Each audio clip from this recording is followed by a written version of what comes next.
Bonjour, c'est Émilie. Oui, alors on a encore eu un petit problème de micro cette fois-ci. Alors là, c'est ma faute, c'est parce que j'avais très chaud et que j'ai laissé mon ventilateur pendant qu'on tournait. On voulait pas, il a fait trop chaud. Ça n'arrivera plus, j'apprends mes erreurs. Et voilà, juste pour vous prévenir, il y aura un petit bruit de fond. Et j'ai aussi laissé mes fenêtres ouvertes, donc il y a un petit scooter ou deux qui passe. Voilà. Mais je vous souhaite un bon épisode et à bientôt. Bisous. Mais non. Si, je te jure. Potentium, le podcast qui mêle science et potin. Et tu savais que... Non. Ah bah d'accord. Potentium. Hello tout le monde, vous êtes bien sur Potentium. Aujourd'hui on se retrouve pour un épisode de La Question avec un K. Et aujourd'hui, de quoi nous allons parler? Nous vous avions donné un indice dans le dernier épisode qui était un si c'est vrai, et c'était Émilie qui l'avait donné. Et c'était quoi l'indice que tu avais donné, Émilie? Vol. Vol. Alors, est-ce que vous avez trouvé? On vous avait aussi donné un autre indice hier sur nos réseaux sociaux, Instagram et TikTok, dans la vignette de l'épisode. Et qu'est-ce qu'il y avait dans cette petite vignette? Il y avait... Un avion. Au moins là c'est clair. De quoi on va parler aujourd'hui? On va vous parler d'une aviatrice, donc d'où le lien avec l'avion, et on va vous parler surtout de Jacqueline Auriol. Alors personnellement j'avais proposé ce thème parce que c'était le nom de mon collège, c'est tout. Et du coup on va vous parler de Jacqueline Auriol aujourd'hui. Mais avant de commencer, de rentrer dans l'épisode, Émilie, comment ça va? Est-ce que tu as une petite anecdote à nous raconter avant le début de cet épisode? Tu poses une question à quelqu'un de très aigri en ce moment. Non mais je sais pas dans quel épisode j'avais dit « Ah vous savez la vague de chaleur du mois de mai est... » Tu savais pas ce qui t'attendait vraiment. C'était il y a pas si longtemps que ça, je crois. Hein, mais... C'était il y a pas si longtemps, mais là, ça m'a foutu une giflasse. Non mais on est tous là, les gens qui vivent sous les toits, on se reconnaît. C'était abominable. Donc vous allez voir une Émilie encore plus aigrie que d'habitude et c'est rare. Non mais ça va aller, ça va bien se passer. Alors du coup, au pire, on va rentrer dans le vif du sujet maintenant. Au pire, on va arrêter de parler de canicule parce que plus on y pense, plus on a chaud et du coup... Ça. À l'aide. Alors, Jacqueline Auriol. Alors, déjà, on va commencer par le commencement comme d'habitude, comme on avait fait pour Rosalind Franklin. Jacqueline Marie-Thérèse Suzanne Doué, parce que de base c'est Doué, c'est pas Auriol. Bref. Elle est née à Châlons en Vendée le 5 novembre 1917 et elle va aller au lycée à Nantes, puis à l'école du Louvre pour y étudier l'histoire de l'art, car c'est ce qui l'intéresse à ce moment-là. C'est pas du tout l'aviation, son truc pour l'instant. Et ensuite, à 16 ans, elle va passer son baptême de l'air à Grenoble, mais sans avoir d'ambition derrière. C'était juste comme ça, c'est pas encore sa passion, l'aviation, quoi. Quelques années plus tard, donc quand elle a 19 ans, hihi, red flag, en 1938, elle va épouser Paul Auriol, qui va être le... Elle est majeure au moins. Oui, ah, bah super, putain, les standards sont si bas. Ça va être le futur fils du président de la République, Vincent Auriol, qui sera élu du coup président de la 4ème République en 1947, donc quasi 10 ans après le mariage de Jacqueline et Paul. Donc elle n'est pas venue là pour les sous, d'accord, elle est venue là pour l'amour, évidemment. Pas une michto. Et du coup, elle avait fait des études d'art. Et quand elle était à l'Élysée, il lui avait demandé un peu de repenser la décoration de l'Élysée et tout, avec sa belle-mère, machin. Très mignon comme petite anecdote. Et du coup, à cette époque-là, Jacqueline, elle est un peu considérée comme la première dame du pays. Elle va représenter un peu une figure féminine du pouvoir. Sympa. Et du coup, elle va aller à des banquets, des petits événements, etc. Très fancy, quoi. Très sympa. Bah, pour la petite anecdote, j'ai écouté une interview d'elle qui racontait qu'à un moment, elle était dans une pièce de l'Élysée, qu'il y avait un vase qu'elle aimait vraiment pas. Du coup, elle faisait que le déplacer, parce qu'à chaque fois, il le remettait. Donc un jour, ma petite Jacqueline, elle a pris un énorme vase dans ses bras, elle a regardé un des gars, elle a fait... Tu vois, là, je pourrais lâcher le pot, par exemple, et le casser. Tu sais, c'était un pot extrêmement cher et tout. Elle dit, voilà, non, mais par totale erreur, je pourrais lâcher ce pot et le détruire. Et le gars, il a fait, ah, attends. Il lui a pris le pot et du coup, elle a réussi à le faire déplacer. Vraiment, boss lady. Hein. J'adore. Franchement, ça me fait trop rire. Genre, elle aimait pas ce vase et vraiment, elle a tout fait pour l'enlever. Ça montre déjà qu'elle persévérait. Exactement. J'adore. Bon bref, ensuite, elle va faire son baptême de l'air en 1947 à l'âge de 30 ans. Et si vous suivez bien, vous dites peut-être que j'ai déjà dit qu'elle a passé son baptême de l'air à 16 ans. C'est parce qu'en fait, il y a certaines sources qui disent qu'elle l'a passé à 16 ans et d'autres en 1947. Mais en soi, qu'elle l'a passé à 16 ans ou à 30 ans, son baptême de l'air, ça change pas grand-chose, donc c'est ok. Et du coup, en 1947, elle a été emmenée par son mari, du coup, pour faire sa première leçon sur l'aviation, donc un peu une leçon théorique, puis après la pratique. Et elle a trouvé ça ok tiers. Et du coup, c'est Paul Auriol, son mari, qui va la pousser à continuer à prendre des leçons et à continuer l'aviation. Exactement, donc un an plus tard, en 1948, Jacqueline, elle va apprendre à piloter un avion. Elle aura même son brevet de pilote de tourisme qu'on appelle aujourd'hui un PPL. Je pense que ça vous aide pas plus à comprendre ce que c'est, mais c'est ok. En gros, elle peut conduire un avion à moteur et emmener des passagers, donc c'est plutôt cool. Et elle va faire ses premiers vols sur un biplan Stamp. Alors, un biplan, qu'est-ce que c'est? C'est un avion avec deux ailes portantes superposées. C'est-à-dire, imaginez, un avion, ça a deux ailes classiques, ben en fait, là, sous chacune de ces ailes, il y a une autre aile. En fait, si vous voulez, il y a une double aile de chaque côté, pour vous imaginer ce que c'est un biplan. Et un biplan Stamp, c'est un biplan d'entraînement qui a deux places. Voilà, pour les petites précisions. Et du coup, au fur et à mesure, elle va se dire, en fait, c'est pas mal, elle va y prendre goût et elle va commencer à se détacher de son rôle de l'Élysée pour faire de l'avion, quoi. Ouais, et du coup, elle va faire ses leçons au GLAM. Alors, le GLAM, c'est pas le... c'est... Le GLAM, c'est le groupe de liaison aérienne ministérielle. C'est pas très glamour. Sauf qu'en fait, au GLAM, elle peut pas faire ses leçons à volonté parce que les avions sont propriété de l'État. Donc, elle va avoir la superbe idée de se lancer dans une carrière de pilote militaire et donc de passer un brevet militaire, notamment pour avoir son propre avion et du coup voler comme elle veut, quoi. Mais avant de passer son brevet militaire, elle doit apprendre la voltige. Voilà, donc la voltige aérienne ou aussi appelée la voltige pour les fous, hein, clairement. Donc c'est faire des loopings en l'air, etc., des petites figures. Donc c'est n'importe quoi, c'est les fous du bus qui font ça et Jacqueline fait partie de ces personnes. Ça va bien avec le personnage. Clairement. Et puis c'est le drame. Accident le 11 juillet 1949. Jacqueline a alors 31 ans. J'adore. L'accident s'est passé sur la Seine. Comment ça, t'adores? Oui, non, mais j'adore parce que ça se finit bien, évidemment. L'accident s'est passé sur la Seine entre Meulan en Yvelines et les Mureaux, dans le département des Yvelines, au nord-ouest de Paris. Elle était copilote dans un prototype d'hydravion. Bon, j'arrête. Les hydravions, c'est des avions qui peuvent atterrir et décoller sur l'eau. Plutôt stylé, pas forcément très pratique, mais bref. Du coup, durant cet accident, il y avait 3 passagers à bord. Donc Jacqueline Auriol, celle dont on parle depuis le début, si vous suivez, hein, j'espère. Paul Mingham, le pilote, et Monsieur Guédon, qui est le PDG d'une société de construction aéronavale, d'ailleurs qui avait construit l'hydravion. Donc super, mérité. Bref, non, pas mérité, je m'excuse. Le but du coup ouais, c'est ça. Le but de ce vol, c'était juste de promouvoir l'avion. Ouais, et alors, en soi, comment s'est passé l'accident? En fait, ce qui s'est passé, c'est que l'hydravion, il a volé trop bas sur la Seine, et donc il a touché très violemment l'eau. Il y a notamment une source qui disait qu'ils étaient à 180 km/h, donc c'est assez rapide. Et du coup, l'avion, il a basculé et il s'est retourné. Ils ont fait un petit salto avant, pas très sympa. Et le pilote, il n'a pas eu le temps de faire quoi que ce soit. Et Jacqueline, c'est elle qui va être la plus blessée, et elle a eu plusieurs fractures au crâne, et elle est donc défigurée. Et d'après une source d'ailleurs, il précise que suite à cet accident, elle n'a plus de dents, plus de nez, elle a les yeux désaxés, des fractures au crâne et qu'au total, elle a 124 fractures sur son corps. C'est énorme. Oui, Bref. Non, mais alors quand Lucie m'a dit ça, j'étais un peu choquée. C'était Voldemort, quoi, il n'y avait plus énorme. Rien. C'est horrible. Et en plus, elle dit dans une interview que le pilote, du coup, Paul, il voulait faire un peu le beau devant les photographes, donc il a volé très près de l'eau et c'est là qu'ils ont du coup chuté. Et en plus, l'année d'avant, apparemment, il avait déjà tué le copilote avec qui il était. Donc vraiment, faut arrêter de faire voler ce mec, en fait. Vraiment, arrêter. Voilà, retirez-lui son brevet, en fait. Exactement. C'est juste un gros prouveur qui fait payer aux autres, en fait. C'est horrible.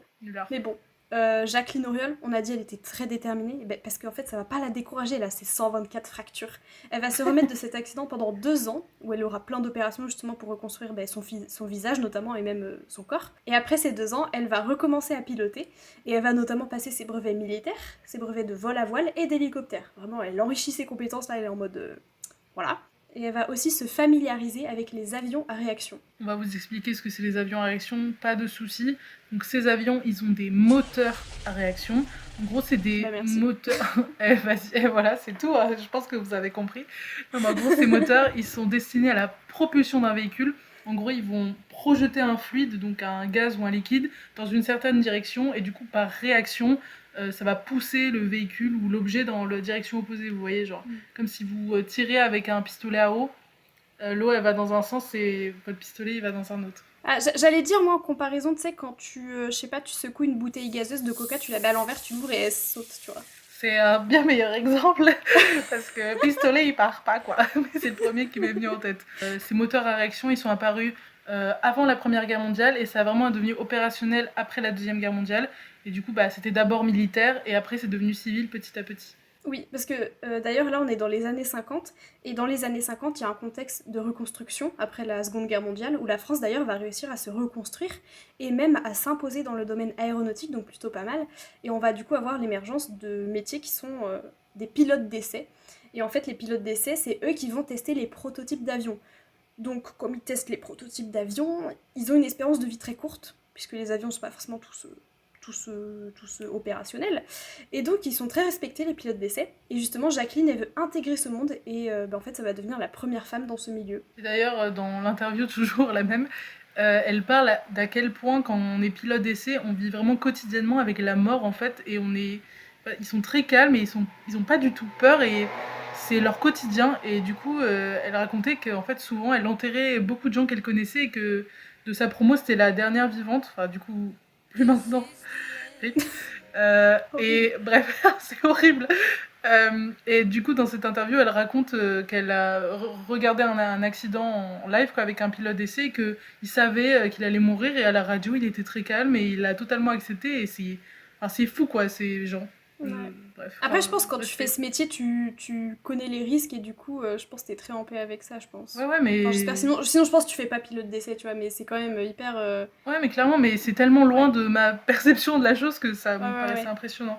Et du coup, c'est vraiment à partir de cette période où on va commencer à retenir son nom parce que c'est quand même impressionnant ce qu'elle fait.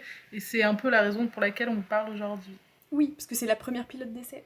Slay, trop forte. Bravo. Et alors, là ça va être le moment des records, j'espère que vous êtes prêts. Let's go! Le 11 mai 1951, à 34 ans, sur un circuit fermé de 100 km, elle va faire un temps de 7 minutes et 20 secondes avec une vitesse moyenne de 818 km/h. Du coup, elle devient la femme la plus rapide du monde. Elle bat le record féminin qui était détenu par Jacqueline Cochran, qui est une américaine, et elles vont devenir rivales. Grrr. Ouh, les deux Jacqueline. Exact. Ensuite, un an après, le 21 décembre 1952, Jacqueline Auriol va battre son record avec une moyenne de 855,92 km/h sur un avion à réaction. Et elle se fera reprendre son record plus tard par la petite Jacqueline Cochran encore. Les Jacqueline sont bizarrement très fortes en aviation, qui fera une moyenne de 1050 km/h. Purée. Ensuite, un an après encore, tous les ans il y a un truc, le 15 août 1953, Jacqueline Auriol va franchir le mur du son avec un Mystère 2, faisant d'elle la première européenne à franchir le mur du son. Trop forte. Et du coup, le mur du son, tout le monde connaît un peu l'expression, mais on va vous expliquer un peu ce que c'est. Déjà, c'est une expression qui a été imaginée par les aviateurs, et c'est le moment où on franchit la vitesse du son, qui est de 340 mètres par seconde, ou vous allez mieux comprendre, c'est 1200 km/h, donc c'est énorme. Un peu rapide.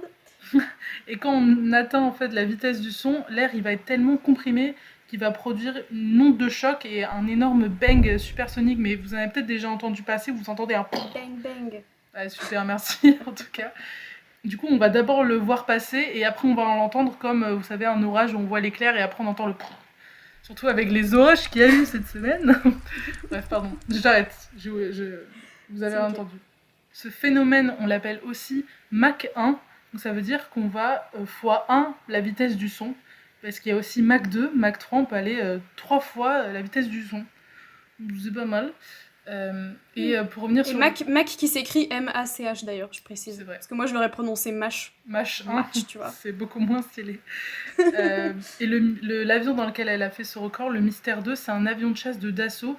Et c'est le premier avion de chasse français qui est capable de dépasser le mur du son. Donc les deux ont fait un record, bravo. Stylé. Bon alors, Jacqueline Auriol, du coup, elle a franchi le mur du son, mais Jacqueline Cochrane, elle l'avait fait en mai de la même année. Elle l'a fait avant. Et c'est là d'ailleurs qu'elle a rebattu le record de Jacqueline Auriol, dont on parlait juste avant. Et Cochrane, d'ailleurs, du coup, elle a franchi le mur du son, mais elle l'a franchi encore plus rapidement que Auriol. Donc, voilà. Pour l'instant, Cochrane gagne, pour l'instant. Grosse loseuse, on peut dire.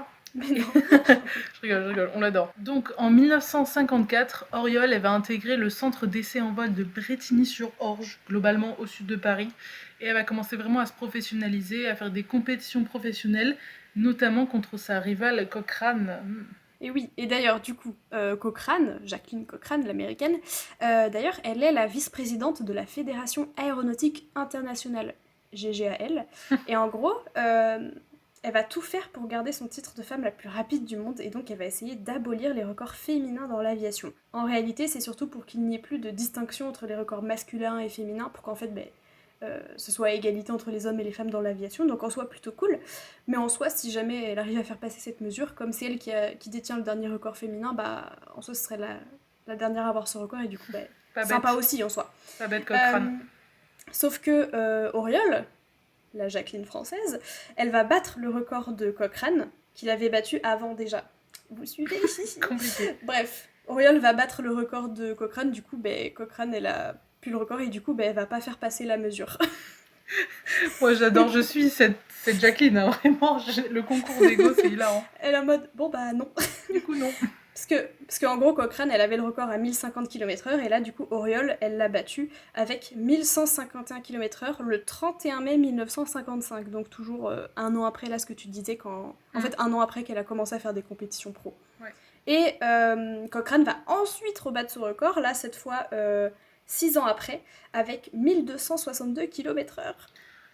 Si vous n'avez pas compris, elle s'arrête jamais, globalement. Oui, parce qu'en plus, un an après, Auriol, elle va avoir le record féminin du 100 km en circuit fermé avec 1849 km/h, mais Cochrane va lui reprendre ce record avec 1937 km/h, puis Auriol va le reprendre un an après toujours avec 2038 km/h, et Cochrane va encore lui reprendre un an après avec 2097 km/h. On n'en finit plus, vraiment c'est... Je mettrai même ça. Se reprendre leur corps. Ça fait beaucoup là, non? Je pense que je mettrai ça sur internet. Mais du coup, c'était la dernière guéguerre entre elles. Et Cochrane va prendre sa retraite parce qu'elle est un peu plus vieille qu'Auriol. Du coup, c'est fini. Dommage, c'était très revigorant. Du coup, notre Jacqueline française, elle dit quand même qu'elle adorait la Jacqueline américaine pour leur bataille, parce qu'à chaque fois que Cochrane battait ses records, ça lui donnait encore envie de dépasser ses limites et de battre à nouveau des nouveaux records, et du coup c'était en fait elle se poussait vers le haut, quoi. Donc c'est très cute, j'adore. Du coup, après la retraite de Cochrane, Auriol elle va quand même continuer à battre des records parce qu'elle s'arrête jamais, comme celui par exemple de la vitesse sur 1000 km avec 859 km/h en 1965, pas mal. Et du coup, faut savoir qu'à ce moment-là, c'est vraiment la seule femme pilote d'essai en France, encore, c'est fou. Et en 71, Auriol elle va quitter le centre d'essai en vol de Brétigny-sur-Orge. Elle va prendre un peu sa retraite à son tour. Finally, j'ai envie de dire. Mais elle va quand même continuer auprès d'associations ou autres structures à promouvoir l'aéronautique français. Et en 1983, elle est aussi une membre fondatrice de l'Académie de l'air et de l'espace. Et bon, quand même, faut que cette histoire prenne fin un jour. Notre petite Auriol décède le 11 février 2000 à Paris, à 82 ans. Donc quand même, elle a bien vécu, et elle a vécu longtemps pour pilote d'essai. Je pense qu'elle a niqué les stats des pilotes d'essai. Ah, vraiment, bravo.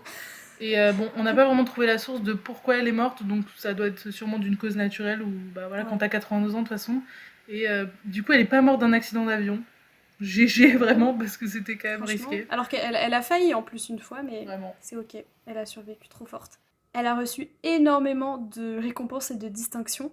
Notamment, elle a reçu 4 fois le Harmon Trophy en 1951, 52, 55 et 56. Et en gros, le Harmon Trophy, c'est 3 trophées qui récompensent chaque année les meilleurs aviateurs, les meilleures aviatrices et les aéronautes. Les aéronautes, c'est ceux qui vont conduire des ballons ou des dirigeables. Et le Harmon Trophy, c'est parmi la plus haute distinction aéronautique. Et du coup, elle en a remporté 4, donc trop forte. Et du coup, on va pas vous citer toutes les autres récompenses et distinctions qu'elle a eues, mais elle en a eu vraiment beaucoup, vraiment trop forte, quoi. Voilà, donc on finit avec l'histoire de Jacqueline Auriol, qui moi personnellement j'ai trouvé vraiment passionnante. Enfin, le truc de rivalité, son accident, le fait qu'elle revienne, machin, enfin que c'était vraiment une Mm. femme forte et tout. Enfin, moi j'ai adoré vraiment. En plus, elle est vraiment pas Ouais. connue, du coup c'est Mm. étonnant. Mais ouais, mais personnellement, moi je la connaissais pas du tout. Et franchement, j'ai adoré connaître son histoire parce que franchement, trop une boss lady en fait. Trop bien. Et puis dans l'aviation, c'est un domaine très masculin, donc Ouais. Mais franchement, j'ai trop aimé. mm, Franchement, me renseigner sur elle. Trop forte en fait. exactement. Et puis moi j'adore les avions, globalement. Genre les petits biplans, les trucs, les machins, j'adore. Donc c'est très cool et on espère que vous avez aimé autant que nous. Oui. Pas forcément à le tourner parce qu'on a chaud, mais à se renseigner sur elle et à discuter de femmes exceptionnelles et d'histoires intéressantes. Donc on espère que ça vous a plu. Dans la description, on vous met l'interview de Jacqueline Auriol si jamais vous voulez un peu voir un peu le personnage parce que franchement, elle est incroyable. Genre, elle est si un peu nonchalante comme tu disais sur le fait Mm, qu'elle peut mourir à tout moment. grave. Et franchement, elle est trop déterminée et trop forte. Du coup, n'hésitez pas à aller écouter l'interview si jamais vous avez le temps et que vous avez envie, tout simplement. Franchement, Grave. c'est trop bien. Et on se retrouve dans 2 semaines pour toujours des actualités scientifiques. On espère que dans 2 semaines, on Oui. sera toujours là. Non, pardon, je rigole. Mais de toute façon, on poste ça en décalé, donc normalement, on a réussi. Mais oui, pardon, non, mais pardon, je commence sur un point négatif, je finis sur un point négatif. Je vous avais prévu que j'étais aigrie. Non, non, pardon. On se retrouve dans 2 semaines pour des actualités scientifiques croustillantes. Et ça va être très sympa. On a très hâte. Et voilà, un gros bisou, quoi. Ouais, à la prochaine. Salut! Mais non. Si, je te jure. Potentium, le podcast qui mêle science et potin. Et tu savais que... Non. Ah bah d'accord. Potentium.